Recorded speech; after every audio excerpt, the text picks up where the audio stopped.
은혜로우신 하나님, 주의 날이 우리에게 축복의 날임을 믿습니다. 그러기에 흩어졌던 저희들이 기쁜 마음으로 남부여대 주의 전을 행하여 빠른 발걸음을 옮기게 해주시고, 이 시간 온 마음 다하여 주의 임재를 믿는 저희들이 주께 정성을 들여 예배하는 이 시간, 주여 부족하지만 이 종을 통해서 주께서 우리에게 들려주실 말씀을 선포하도록 시간을 허락해 주신 주님, 이 종의 입술을 도우사 당신의 진리가 하나님의 소원을 이루어드리는 은혜의 말씀이 되도록 축복해 주시고, 제 무지로 인해서 복음이 왜곡되거나 훼손되지 아니하도록 성령님이여 도우시옵소서. 우리의 닫힌 귀가 열려지게 하시고 어두운 눈을 밝혀주소서.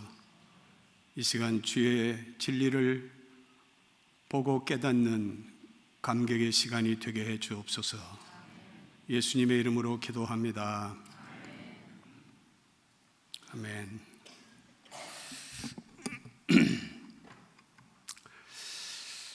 저는 여러분 아시는 대로 은퇴한 목사입니다. 사역의 현장에 있으면서 늘 일을 하는 동안에 늘 개운치 않는 제 한 구석 마음에는 좀 영적으로 채워지지 않는 빈 공간에 언제나 만족스럽게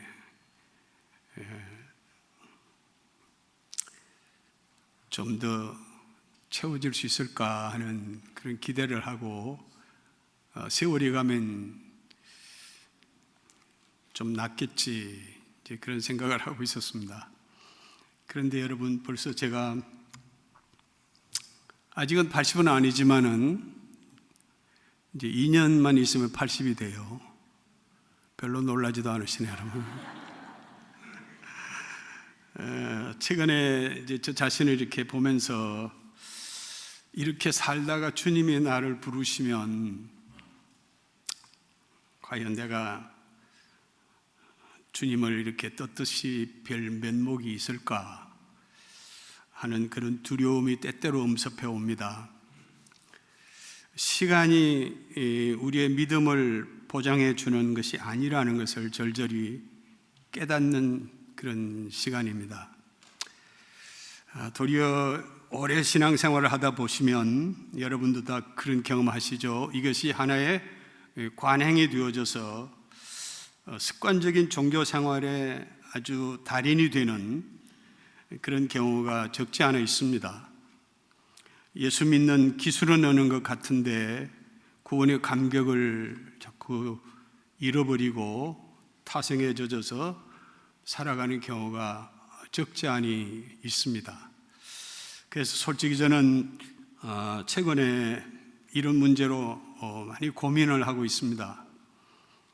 그런데 뜻밖의 제게 목사님이 또 이런 시간을 허락해 주셔서 여러분 앞에 서기가 솔직히 좀 많이 부담스럽습니다.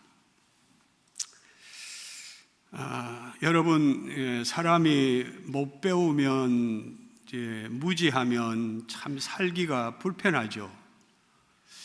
그래서 자녀들 공부시키는 이유가 다 보다 더 자유롭게 살도록 하기 위한 일종의 일환의 노력이죠. 이렇게 무지는 우리 인생을 사는데 많은 장애가 됩니다. 이제 그런가 하면 그보다 더한 것은 알아도 잘못 알고 있는 것 때문에 더 불편한 것이 있습니다. 잘못된 확신. 여러분, 그 굉장히 위험하거든요. 그래서 심리학에 그런 용어가 있습니다. 확정 편향이라는 말을 여러분 들어보셨죠?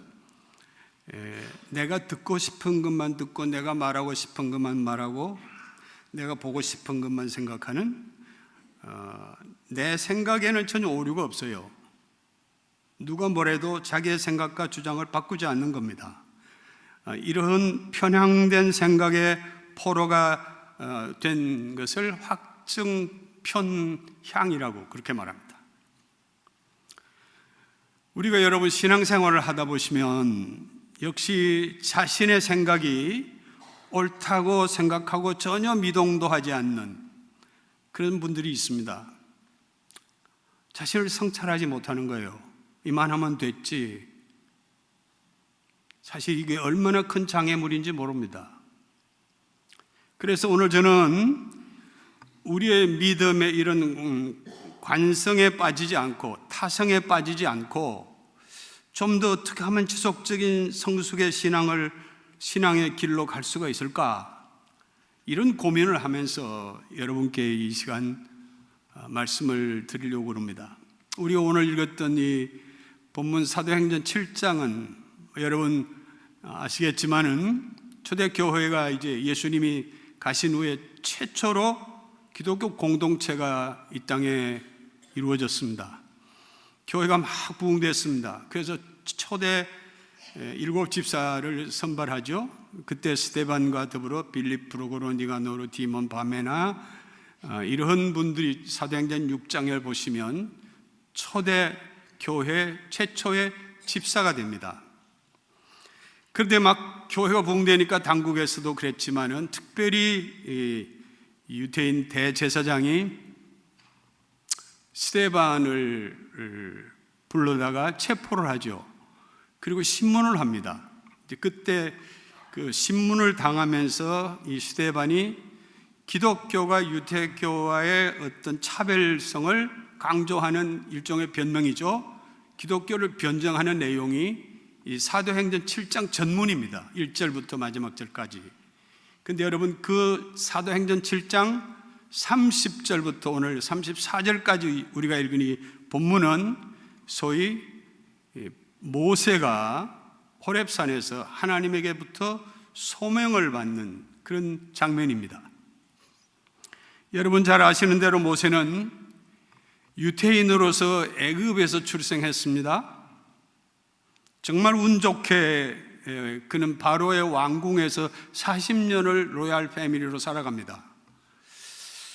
그러다가 그만 큰 실수를 범하죠. 사람을 죽입니다. 그 살인의 죄수가 되어서 결국은 발을 붙이지 못하고 그는 어느 날 밤 도피를 합니다. 그래서 시내산 광야에 머물면서 평범한 목자로서 양을 치는 그런 생활을 40년간 하게 되죠. 근데 어느덧 나이가 80이 됐습니다. 그러던 어느 날 시내산 광야에서 양을 치고 있는데 너무나 이상한 광경을 본 거예요. 가시떨기 나무 숲에서 불이 붙었는데 이게 웬일입니까? 불은 붙었는데 이게 타지를 않는 거예요. 그리고 가만히 자세히 보니까 그 불꽃이 이는 화염 속에 형상이 나타났는데 천사가 보이는 겁니다. 그리고 하늘로부터 들리는 음성은 아브라함의 하나님, 이삭의 하나님, 야곱의 하나님이라. 그러면서 내 섰는 땅은 거룩한 땅이니 발에 신을 벗어라. 그리고 내 백성 이스라엘 백성들이 애굽에서 신음하는 고통의 소리를 내가 듣고 있으니 너는 가서 그들을 구출해내라.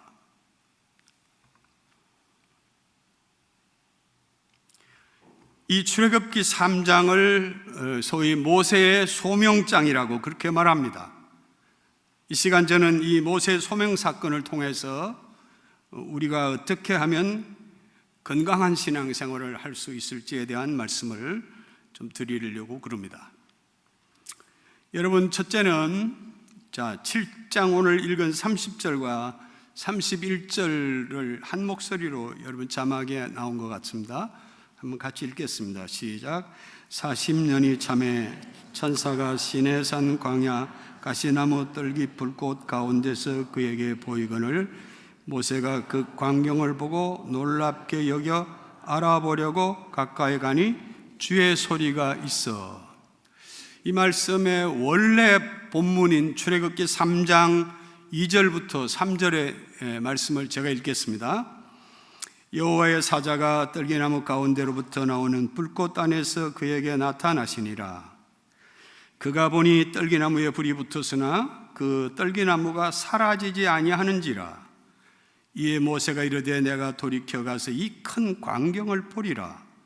떨기나무가 어찌하여 타지 아니하는고. 여러분, 비가 오지 않으면 마른 광야에는 흔한 것이 산불입니다. 모세는 떨기나무가 타는 것을 보고 그냥 오늘도 산불이 또 났나 보다 하고 예사로 지나칠만 한데, 그날따라 일어난 이 산불은 뭔가 달랐습니다. 흔히 볼 수 있는 광경이 아니었어요.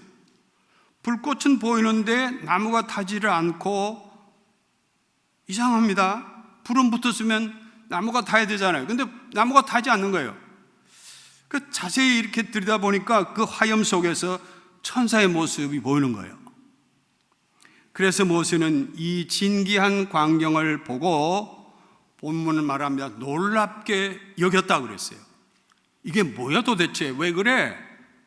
참 이상하다. 그 질문을 한 겁니다.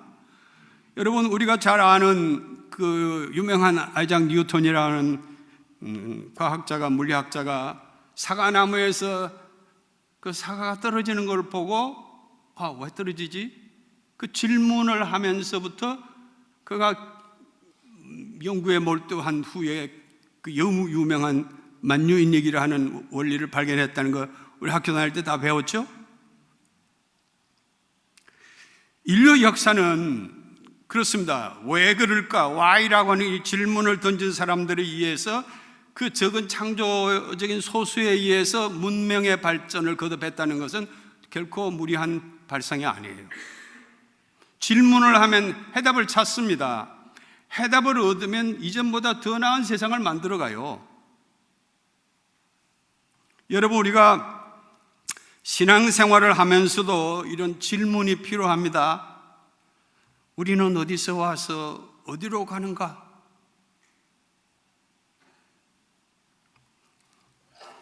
사람이 죽는데 죽음 이후의 세계는 어떤 것일까? 도대체 우리가 믿는 하나님은 어떤 분인가? 내가 이렇게 예수 믿어도 되는가?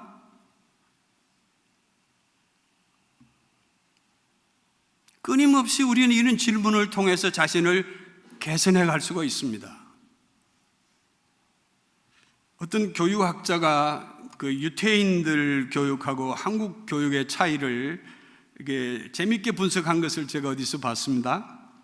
유대인들은 아이들을 교육할 때 질문을 잘하는 아이를 높이 평가해 주는 거예요. 그런데 우리 한국 교육은 암기를 잘하는 아이를 높이 평가하는 거예요. 그런데 여러분, 유대인 중에는 우수한 인재들이 많다는 것 다 세상에 압니다. 그래서 이 교육학자 이 얘기는 교육 방법에 문제가 있는 게 아닌가.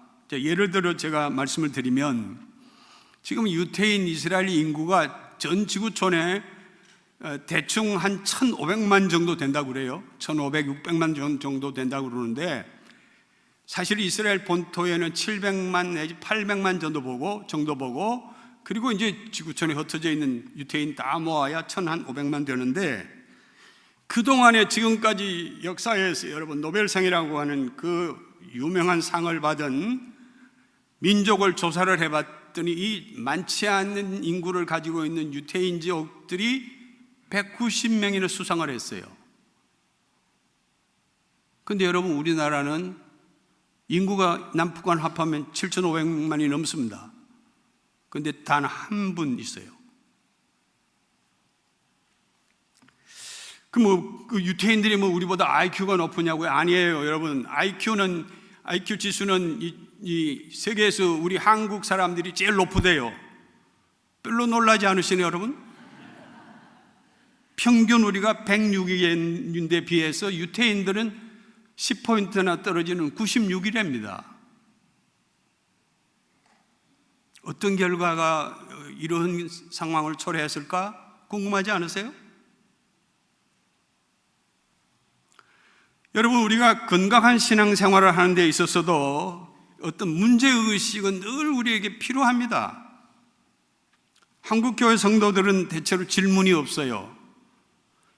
질문을 하면 믿음이 없는 사람처럼 그렇게 생각하는 경우가 많습니다. 그래서 나는 무조건 믿어. 믿음 좋은 것 같죠? 사실 대단히 위험할 수 있습니다. 사실은 맹신과 광신이 얼마나 피해를 많이 주는지 제가 긴 설명 필요 없습니다. 지금 한국에 지금 코로나 바이러스로 인해서 크게 지금 큰 위험을 느끼고 많은 사람들이 불안해하는데, 대구에 있는 신천지라고 하는 광신도들이 모인 이단 집단으로부터 확산되기 시작하면서 며칠 사이에 수많은 사람들이 지금 고통 중에 있습니다. 우리는 그렇습니다. 대체로 신앙의 연조가 깊어지면 깊어질수록 자기 체면에 걸려요. 제가 앞서도 말씀드렸습니다마는 자기가 아는 것과 믿는 것을 절대화하는 경향이 많아집니다. 그래서 남의 소리를 잘 듣지 않고 한번 그렇다고 생각하면 그 고집을 버리질 않습니다. 여러분, 내가 아는 것이 절대적인 진리라는 보장을 누가 해 주었습니까? 내가 생각하는 것과 행하는 것이 어떤 절대적인 선이라고 누가 보장해 주었습니까? 부끄럽지만은 기독교 역사를 보면 우리 교회가 한 실수가 얼마나 많은지 모릅니다. 특히 중세 가톨릭 교회가 저질른 수많은 오류는 이루 형언기 어렵습니다. 그럼에도 불구하고 교회가 절대선이라는 착각에 빠져 있었어요. 여러분 잘 아시다시피 16세기까지는 우리 교회는 천동설을 믿었습니다. 당시 누구도 거기에 이의를 달게 되면은 그는 적폐가 되는 거예요. 그러다가 1534년에 코페르니쿠스라고 하는 사람이 소위 지동설을 주창하면서 그 사실이 알려지자 그는 체포되었고 구금되었습니다.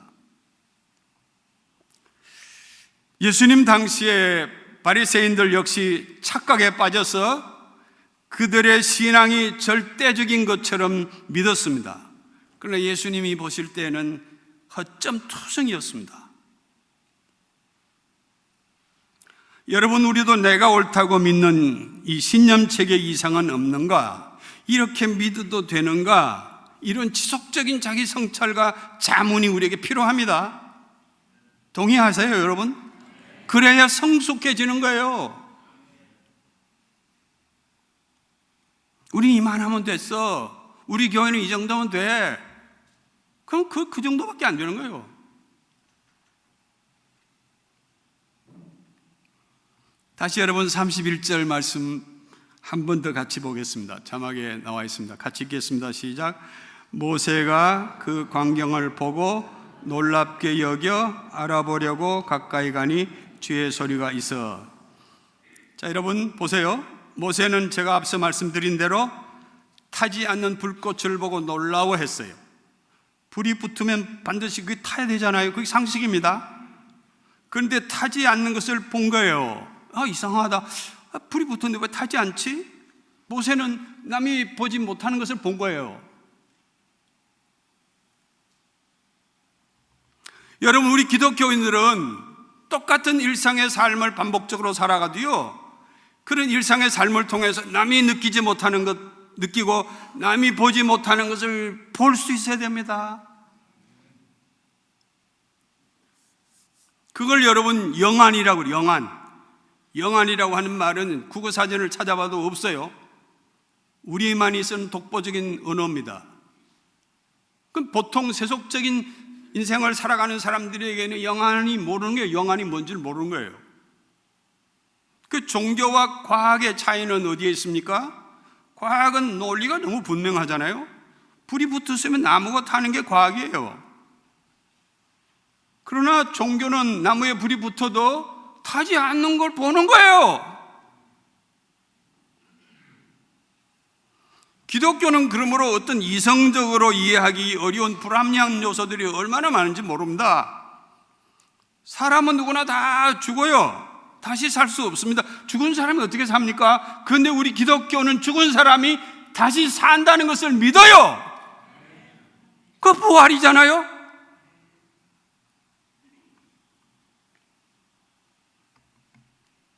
이런 과학적인 사고로 무장된 사람들에게 있어서 부활은 이해할 수 없는 비약이에요. 불합리해요. 우리가 성서를 읽으면 수많은 기적을 봅니다. 상식으로 받아들일 수 없는 일들이 얼마나 많습니까? 아니 500여로 5,000명을 먹였다. 이게 도무지 누가 이해할 수 있는 일입니까? 그러므로 이 신앙의 세계는 우리가 아무리 노력하고 이해하려 해도 알 수도 없고 할 수도 없는 영역, 그것을 소위 신비라고 해요. 신비란 말은 여러분 무슨 뜻인지 아세요? 신의 비밀스러운 영역이에요. 눈이 열리지 않으면 볼 수 없는 겁니다. 19세기 영국의 대표적인 여류 시인 중에 여러분 엘리자베스 브라운이라고 하는 유명한 시인, 남편도 로버트 브라운이라는 똑같은 시인들이죠. 두 내외가. 근데 이 엘리자베스 브라운이 남긴 시 한 편 제가 소개하겠습니다. 출애굽기 3장을 읽고 이 모세의 소명장을 읽고 그는 이렇게 시를 남깁니다.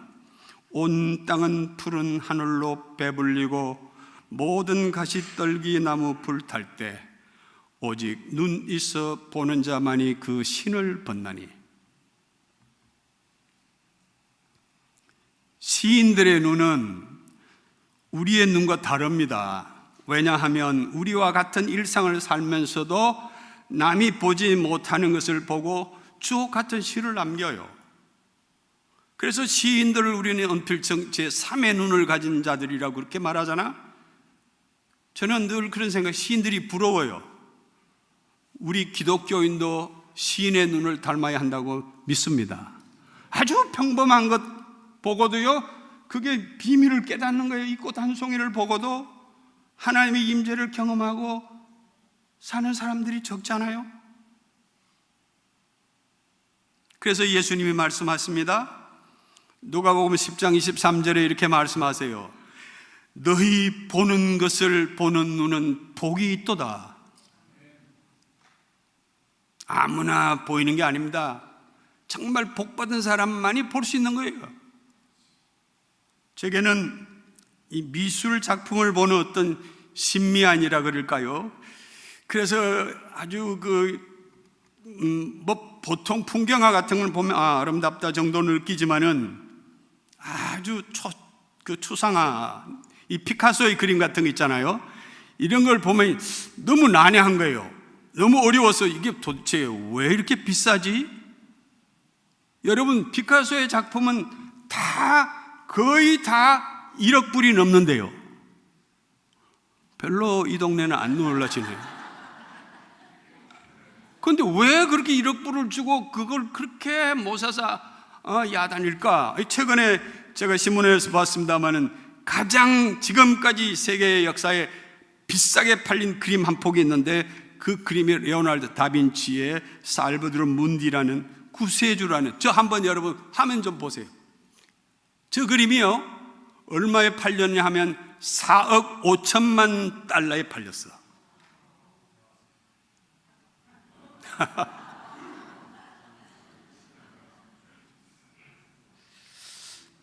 이런 그림을 누가 살까? 궁금하지 않으세요? 보는 눈이 있어서 그 가치를 아는 사람이 사는 거예요. 가치하고 여러분 value하고 price는 다른 거예요. 가치하고 가격은 다릅니다. 투자 목적으로 사는 것은 돈을 벌기 위해서 이윤 목적으로 가격 때문에 뭘 구입하지만은 가치를 아는 사람은 돈에 구애되지 않습니다. 억만금을 주어도요, 그걸 사는 거예요. 왜냐하면 그 가치를 알기 때문에. 마태복음 13장 45절에서 46절의 말씀 보시면 예수님이 이렇게 말씀하셨어요. 비유로, 또 천국은 마치 좋은 진주를 구하는 장사와 같으니 극히 값진 진주 하나를 발견하며 가서 자기의 소유를 다 팔아 그 진주를 사느니라. 남이 보지 못한 진주를 발견한 한 장사가 그걸 보고 아마 두근반 세근반 밤을 지새우며 그걸 어떻게 하면 내가 살까 국리 끝에 자기가 있는 전 재산을 다 팔았어요. 그리고는 그 진주를 사는 거예요. 왜? 그 진주만 있으면 자기 인생의 모든 문제는 해결된다는 확신이기 때문에. 여러분, 예수님 어떤 분이십니까? 여러분, 그분을 제대로 알게 되면, 베드로가 그랬어요. 예수님을 딱 만나보고 깊은데 그물을 던지라 말씀을 순종하고 고기를 잡은 다음에 무릎을 꿇고 마음에 결심했습니다. 나 다 버려. 이분이면 난 뭐든지 이분이면 그냥 끝이야 라는 생각을 하고 예수님을 따랐어요. 예수님 한 분이면 모든 것이 해결된다는 사실을 알았기 때문에 모든 걸 포기한 거야. 우리가 눈이 열려야 됩니다. 그분 한 분이면 다 해결된다는 것을 우리가 깨닫지 못하고 사니까 문제죠. 여러분, 우리에게도 이런 영적인 눈이 활짝 열리시기를 주의 이름으로 축원합니다. 31절 한 번 더 보겠습니다. 여러분 다 같이 읽겠어요. 31절. 모세가 그 광경을 보고 놀랍게 여겨 알아보려고 가까이 가니 주의 소리가 있어. 자, 보세요. 모세는 떨기나무에 불이 붙었는데 그것이 타지 않는 것을 보고 너무 이상해서 멀리서 이렇게 뒷짐지고 구경만 하지 않고 현장을 향해서 어떻게 해요? 가까이 갔다고 그랬어요. 우리가 신앙생활 할 때 중요한 것은 남이 못 보는 것을 보는 것도 중요하고 질문도 다 필요합니다. 그러나 자기가 본 것을 더 자세히 알아보기 위해서 가까이 가는 노력이 더 필요합니다. 동의하세요, 여러분? 진리를 알고 그것에 감동하면 그냥 구경만 하는 게 아니에요. 그 진리를 구도자로서 진리를 알기 위한 더 진지한 노력을 기울이는 거예요. 성경이 여러분 진리라고 믿으면 그걸 알도록 좀 공부도 하고 그래야 되잖아. 근데 성경 공부반에 안 오더라고.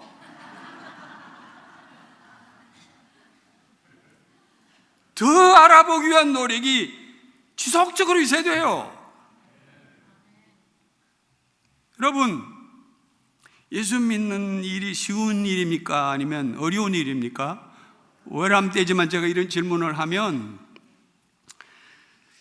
예수님이 이렇게 말씀하셨어요. 야, 너 나를 따르려면 십자가를 지고 쫓아라. 여기 무슨 뜻입니까? 쉽다는 말이에요? 어렵다는 말이에요? 십자가라는 거 어려운 거 아닙니까? 순교를 각오하라 그 말이죠. 그럼에도 불구하고 오늘 우리 현실은 어떠냐? 특별히 한국 교회의 현장은 그렇습니다. 복음이 너무 싸구려로 팔려요. 헐값으로 막 세일하고 있어요. 박앤 세일하고 있고요, 그러지 세일하고 있어요. 아무나 믿으면 다 복받고 잘 산대요.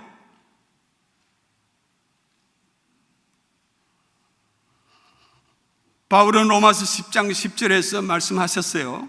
사람이 마음으로 믿어 의에 이르고 입으로 시인하여 구원에 이르느니라. 이 바울의 말씀은 단순히 예수님 그저 나 믿습니다 입으로만 이렇게 얘기한다고 구원이 보장될까?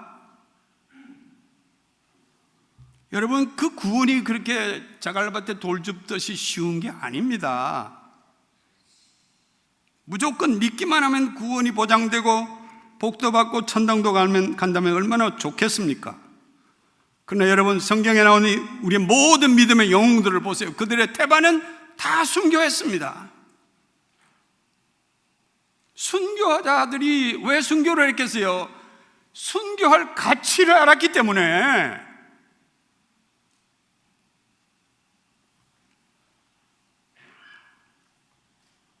여러분, 예수 잘 믿는 게 뭐예요? 예수 잘 믿는 게 어떻게 믿으면 예수 잘 믿는 겁니까?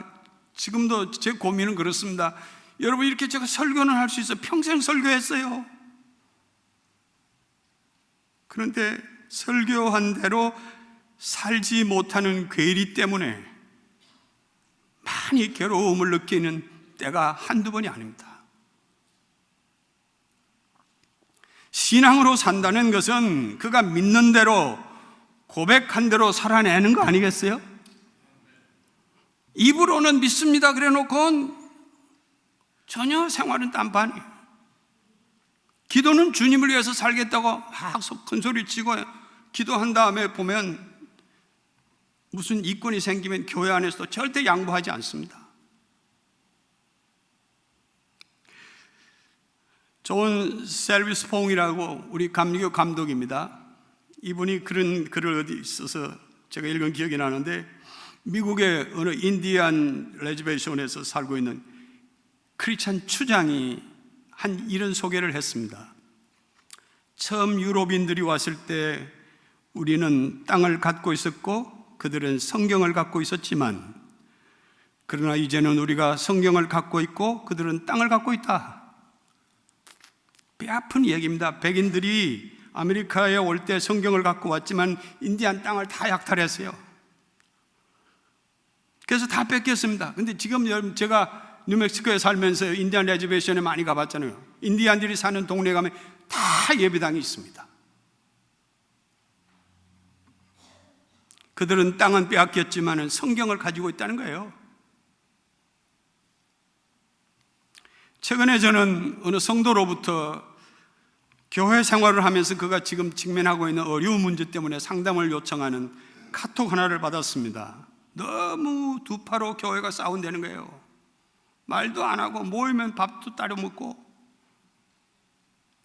어떻게 하면 좋겠냐고. 이 교회를 나가야 됩니까? 말아야 됩니까? 여러분 뭐라고 얘기해야 될까요? 도스토옙스키가 이런 얘기를 했습니다. 기독교인들은 온 세상에 멀리 있는 사람은 사랑하면서 정작 가장 가까이 있는 사람들을 사랑하지 못하고 있다. 사랑하는 여러분, 우리가 아무리 예수 잘 믿는다 해도요, 옆에 있는 사람 제대로 사랑하지 못한다면 이유가 어떻든지 간에 그건 잘못 믿는 겁니다. 동의하세요? 여러분 옆에 있는 분들하고 좀 한마디 해요. 사랑합니다 한번. 진짜 사랑합니다. 아무리 여러분 교회 봉사 잘하고 기도를 많이 해도 사랑하지 못하는 사람, 그 믿음을 믿을 수 없습니다. 맞아요? 엔더 수사쿠라고 제가 좋아하는 작가입니다. 예수님은 누구인가? 이분의 소설이 많지요. 근데 이분이 그 예수는 누군가 그 책에 빅터 프랑클이라고 하는 유명한 오스트리아 정신분석 유태인입니다. 이분이 아우슈비츠 수용소에 감금됐다가 후일 살아남았습니다. 그가 거기에서 겪었던 경험을 이렇게 난 글로 남긴 것을 제가 잠깐 여러분 소개해 드릴게요. 수용소 수감자들 유태인에게 제공되는 음식은 아침에 빵 한 개와 수프 한 접시 뿐이었다. 그것을 먹고도 고된 노동을 강요받아야 했다. 종일 흙을 파거나 돌을 나르는 일을 하였다. 만일에 일을 제대로 하지 못하거나 수척해 보이면 즉시 가스실로 보내어졌다. 죄수들은 건강해 보이기 위해 길가에 깨어진 유리 조각을 주어 수염을 깎는 이도 있었다. 이런 극한적인 상황에 발진 티부스가 유행하게 되었다. 병든 사람들에게는 먹을 것도 주지 않았다. 그냥 죽어가도록 내버려 둔 것이다. 이런 사실을 알게 된 동료들 중에는 아침에 일을 위해 노동 현장으로 떠나기 전 자기에게 주어진 하루분의 식량 빵 한 개를 먹지 않고 몰래 숨겨두었다가 배식이 되지 않는 병을 앓고 있는 환우들의 머리맡에 넣어두고 일을 나가는 이들이 있었다. 이 빵을 놓고 간 사람들은 거의 대부분이 예수 믿는 기독교인이었다.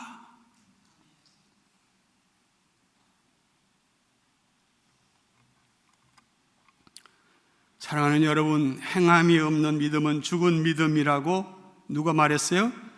야고보 사도께서 말씀한 이 말씀은 어느 유희가 아닙니다.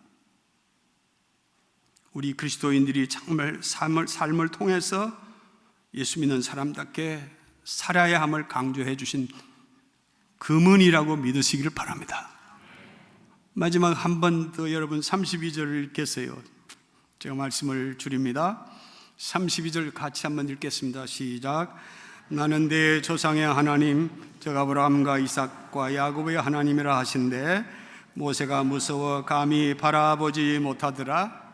지금 모세는 불붙는 떨기나무 숲이 타지 않는 이 신비한 광경을 보면서 왜 그럴까 하는 질문을 하며 현장으로 다가갔을 때 하늘로부터 들리는 음성이 있었어요. 그 음성은 뭐냐면 야, 내가 선 땅은 거룩한 땅이니 신을 벗어라. 그리고는 나는 아브라함의 하나님, 이삭의 하나님, 야곱의 하나님이다. 여러분 이게 무슨 얘기일까요? 모세가 지금 막 불이 타고 있는 그 현장에 서서 경외감을 가지고 막 부들부들 아마 떨면서 두려운 마음으로 그 현장을 지금 지켜보고 있는 그 모세를 향해서 들리는 음성입니다. 모세야, 내가 선 땅은 거룩한 땅이야. 그 신을 벗겼어요. 그 여러 가지 의미가 상징성이 있지만 제가 시간 때문에 얘기 안 합니다. 그리고는 아브라함의 하나님, 이삭의 하나님, 야곱의 하나님이라 예수 하나님의 정체를 밝히는 거예요. 그건 무슨 뜻입니까? 모세야, 나는 아브라함과 함께 했고 이삭과 함께 했고 야곱과 함께한 나는 모세 너와 함께하는 자란다. 할렐루야. 여러분, 모세야, 내가 너와 함께한단다. 일어나라. 내 민족 백성들이 애굽에서 고통당하는 저 참담한 모습을 보고 구경만 할 거냐? 가라! 명령하신 거예요. 흔연히 모세는 그 길로 애굽을 향해 갑니다. 그리고 그 수많은 자기 동족을 이끌어내는 거예요. 사랑하는 여러분, 우리도 예수 믿다가 이런 주님과의 감격적인 해후, 봉준호 감독이 기생충 영화로 뭘 탔어요? 오스카상 4개나 탔다고요?